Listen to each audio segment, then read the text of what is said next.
90%, 95%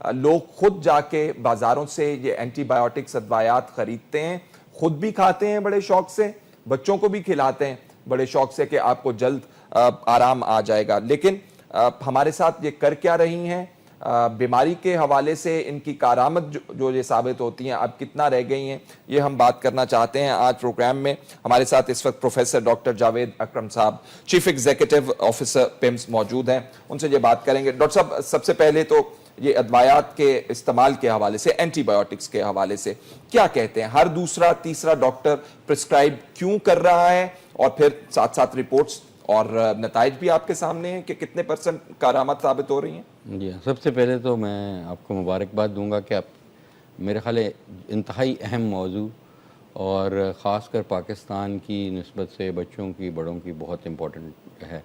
اور انفارچونیٹلی اس کی awareness what to talk of کہ جنرل پبلک کو, ڈاکٹرز اور پیرامیڈیکلز کو بھی بہت کم ہے.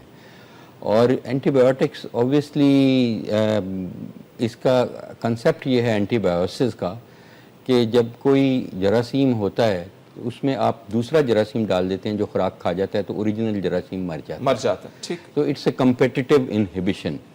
اور یہ ابھی اینٹی بایوٹکس پہلے ہمارے پاس فرسٹ جنریشن تھی, second, third, fourth, fifth, seventh تک چلی گئی, اور ہو یہ رہا ہے کہ یوز تو ان کا جو اپروپریٹ یوز ہے وہ لیس دین 10% ہے. پاکستان میں ہماری اپنی تحقیق نے یہ بتایا ہے 90% ان اپروپریٹ یوز ہے, اور ان اپروپریٹ یوز کو خالی غیر محفوظ ہے. جی, غیر محفوظ بھی ہے, اور وہ اس قسم کا یوز ہے کہ جس میں ضرورت بھی نہیں تھی. ان اپروپریٹ کا مطلب اس میں اینٹی بایوٹک اس بیماری میں ضرورت بھی نہیں تھی. یعنی کہ وہ کون سی فار ایگزامپل بیماری ہو سکتی ہے؟ مثلا آپ بڑا ٹپیکل ہے کہ اگر کسی کا یہاں گلا خراب ہو جاتا ہے اور اس کو بخار ہو جاتا ہے, تو وہ میرا خیال ہے کہ اول تو اس کی ماموں یا اس کا کوئی تایا یا کوئی نوکر بتا دے گا کہ جی یہ دوائی میں نے کھائی تھی, آپ بھی کھا لیں, بڑی زبردست ہے جی, فوری آرام آ گیا, مجھے 3 دن میں ٹھیک ہو گیا. ورنہ وہ جائے گا کسی سٹور والے کے پاس, تو سٹور والا کا جو سیلز مین ہے جو میٹرک پاس ہوگا وہ کہے گا جی آپ یہ کمپنی کی دوائی لے لیں, یہ والی دوائی, اور وہ دے دے گا پوری ڈوز اس کو. اگر وہ خوش قسمت ہوگا تو کسی ڈاکٹر کے پاس جائے گا, ڈاکٹر شاید اس کو گلا بھی نہ دیکھے, شاید اس کا بلڈ پریشر بھی نہ لے, وہ بھی پہلی اینٹی بایوٹک لکھ دے گا. اور اگر وہ کچھ ہومیوپیتھی یا حکیم کی دوائی لے گا, اور یہ ہمارا سائنس ایویڈنس بیس میں بات کر رہا ہوں کیونکہ ہم نے اس کا تجزیہ کیا ہوا ہے ہماری لیبارٹریز میں, کسی بھی بڑی سے بڑی حکمت کی فرم کی آپ دوائیاں لے لیں جو بخار گلے خراب کی ہیں, ان میں اینٹی بایوٹک نکلے گی. ان میں اینٹی بایوٹک شامل کرتے ہیں؟ ان میں ایلوپیتھک میڈیسنز ہیں ساری. ایلوپیتھک میڈیسن میں بھی antibiotic? Majority of them they have allopathic. ٹھیک. دیز میڈیسن کرشڈ اینڈ مجونوں میں اور اس میں مکس کر دیتے ہیں, شربتوں میں, اور یہ وہ. اور اس کے بعد اگر وہ, اور ہوگا کیا, ہوا یہ ہوگا کہ ہو سکتا ہے اس کو الرجی ہو, موسٹ لائکلی الرجی ہوتی ہے ہمیں, جو 50% کیسز میں آپ کے الرجی ہے, پولن کی, کسی چیز کی, ڈسٹ کی, کسی چیز کی الرجی ہو جاتی ہے, ناک بند ہو گیا, نزلہ زکام ہو گیا, بخار ہو گیا. دوسری موسٹلی وائرل انفیکشن ہوتے ہیں, 70-80% وائرل ہیں. بیکٹیریل انفیکشنز اگر ہیں بھی تو ہماری باڈی میں اللہ تعالیٰ نے اتنی سکت رکھی ہوئی ہے کہ ہم کلیئر کر لیتے ہیں. Absolutely no problem. آپ کو زندگی میں, پوری زندگی میں 1 یا 2 دفعہ اینٹی بایوٹک کی ضرورت پڑنی چاہیے. That's the natural history. یہاں پہ میرے خیال سال میں ہم ایوریج 3 سے 4 دفعہ اینٹی بایوٹکس نوئنگلی اور ان نوئنگلی لیتے ہیں, اور اس سے آپ کی اپنی باڈی کی امیونٹی سپریس ہو جاتی ہے, آپ کی جو قوت مدافعت ہے وہ ختم ہو جاتی ہے. یہ اللہ تعالیٰ نے ایک نیچرل نظام رکھا ہے کہ اگر ہمارے میں کوئی جراثیم چلا جاتا ہے تو ہماری باڈی بہت افیکٹو ماؤنٹ کرتی ہے, ایک اس کے وار کرتی ہے, ویج اس کے لڑتی ہے. یا آپ کے ٹی سیلز ہیں, بی سیلز ہیں, وہ اینٹی باڈیز بناتے ہیں جو اس کو نیوٹرلائز کر دیتے ہیں اس جراثیم کو. انفارچونیٹلی یہ براڈ اسپیکٹرم اینٹی بایوٹکس ہیں, یہ اس جراثیم کو تو شاید مار پاتی ہیں کہ نہیں پاتی, ہو سکتا ہے ریزسٹنٹ ہو, لیکن آپ کے جو اپنی باڈی میں جتنے وائٹامنز بنانے والے اور امیونوگلوبولنز بنانے والا سسٹم ہوتا ہے, یہ اس کو ختم کر دیتی ہیں.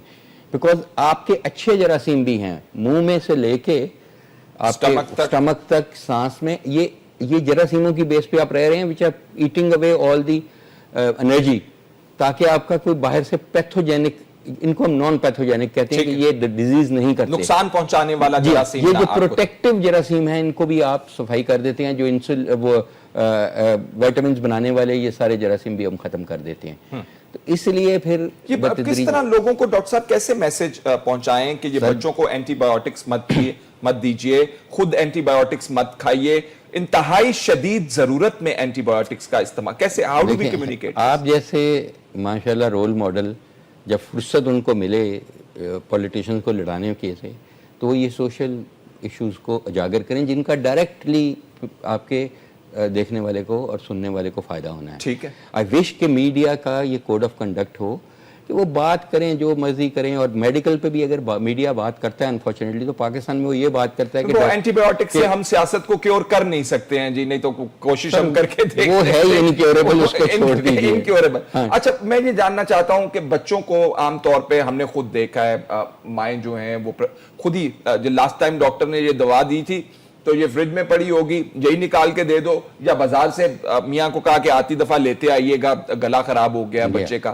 بخار ہو گیا, ایک یہ چیز. دوسری چیز, اگر جو ماں باپ جانتے ہیں, اویئر ہیں, وہ بعض دفعہ کوشش کرتے کہ نہ دیں بچوں کو اینٹی بایوٹکس, لیکن 3 دن اگر بچے کو مسلسل بخار ہے, چوتھے دن بخار ٹوٹ نہیں رہا ہے, تو پھر بھاگے بھاگے ڈاکٹر پہ جائیں گے, پھر ڈاکٹر بھی مجبور ہوگا کہ آپ کو اینٹی بایوٹک دے. دیکھیں, سب سے بڑی چیز یہ ہے کہ آپ لوگوں میں شعور پیدا کریں, اس کے نقصانات بتائیں اور بتائیے کہ یہ کس قدر سیریس چیز ہے, وہ سیریسلی لیں. باپ کا فرض ہے کہ وہ اپنے بچوں کو پروٹیکٹ کر کے رکھیں ان زہر سے, اس زہر سے. ہمارے اسٹڈی ہم نے کی کہ جس میں ہماری 90% پرسکرپشنز جو ہیں وہ غلط ہیں, انکلوڈنگ 90% ڈاکٹر حضرات جو ادویات لکھ کے دیتے ہیں وہ بھی غلط ہیں, کیونکہ آئیدر اس میں ڈرگ انٹریکشن ہے, either it was not needed اور another thing was needed.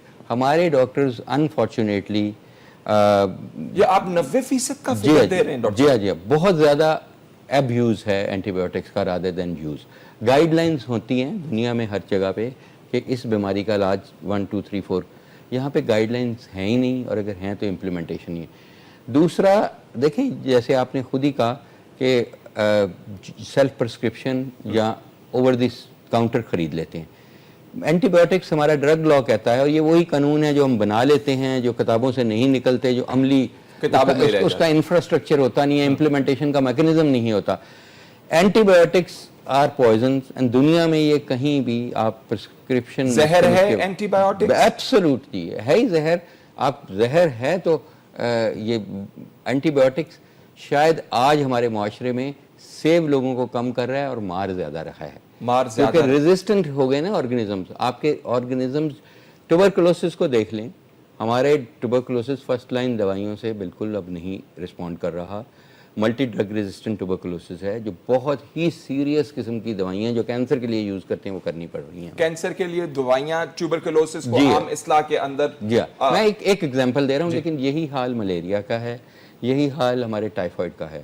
Typhoid ایک زمانہ تھا کہ ہماری موکسیسلین سے ایسے رسپونڈ کرتا تھا, اب وہ کوئنلونز اور کوئنلون سے بھی آگے ہم نکل چکے ہیں. تو اس لیے ہمیں ایز اے قوم دیکھنا چاہیے کہ ہم کر کیا رہے ہیں, اور ہماری جو ریگولیٹری اتھارٹیز ہیں وہ کیا کر رہی ہیں. نقصان کے حوالے سے تھوڑا سا پوچھنا چاہتا ہوں, اگر آپ اینٹی بایوٹکس ادویات استعمال کر رہے ہیں, آپ نے 1 دفعہ کی, 2 دفعہ کی, پھر کیا آپ کی باڈی اس کے خلاف ایک نیچرل ریزسٹنس قائم کر لیتی ہے, اور پھر نقصان آپ کو یہ ہے کہ آپ کی بیماری اس سے پھر دوبارہ رفع نہیں ہوگی.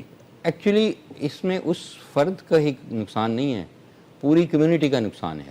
یہ کمیونٹی ایکوائرڈ انفیکشنز جو ہیں, جب دیکھیں آپ کو ایک بیکٹیریا ہے جس جو ریزسٹنٹ ہے, وہ بیکٹیریا آپ نے کسی اور بچوں کو بھی منتقل کر دینا ہے, اپنے گھر والوں کو بھی کر دینا ہے, اور سب کو, اور وہ ایک تمام وہ سٹرین ہی. ابھی ایک گروپ ہے بہت بڑا, سپروفلوکسیسلین, اوفلوکسیسلین, یہ بہت کامن گروپ ہے جو آپ کوئنلونز یوز کرتے ہیں. کوئنلونز کے ساتھ ابھی ریسنٹلی ہمارا ڈیٹا ہے کہ 65% جو سٹرینز ہیں ٹائیفائڈ کے, سالمونیلا کے, دے آر ریزسٹنٹ ٹو کوئنلونز. اور کوئنلونز بہت سیریس قسم کی اینٹی بایوٹکس ہیں, وہ اینٹی بایوٹکس ہیں, اور ان کے نقصانات یہ تو میں صرف آپ کی ان کی ایفیکیسی کم ہونے کے یا ریزسٹنس کے بتا رہا ہوں. ویسے یہ کڈنی فیلئر کا بھی موجب بہت کم اینٹی بایوٹکس. جی ایبسلیوٹلی, خاص کر جو آپ کے جینٹامائسن سیریز وغیرہ, یہ بہت زیادہ.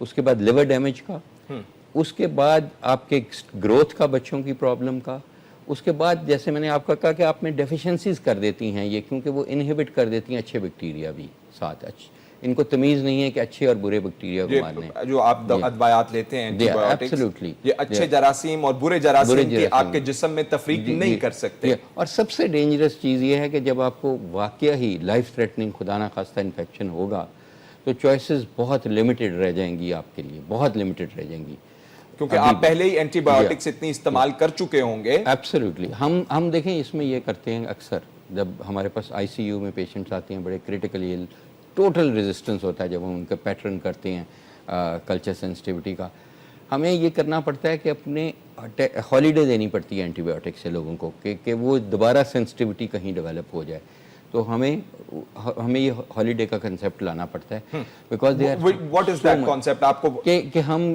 ایون آئی سی یو میں جب بہت سیریس مریض ہوتے ہیں ان کو بھی ہم antibiotics at the cost of the risk of their life ہم ان کو کچھ دیر اینٹی بایوٹک سے باہر دور رکھتے ہیں، تاکہ یہ ان کے جو پیٹرن ہے وہ سینسٹیو پیٹرن ڈیولپ ہوں، because we are out of choices their.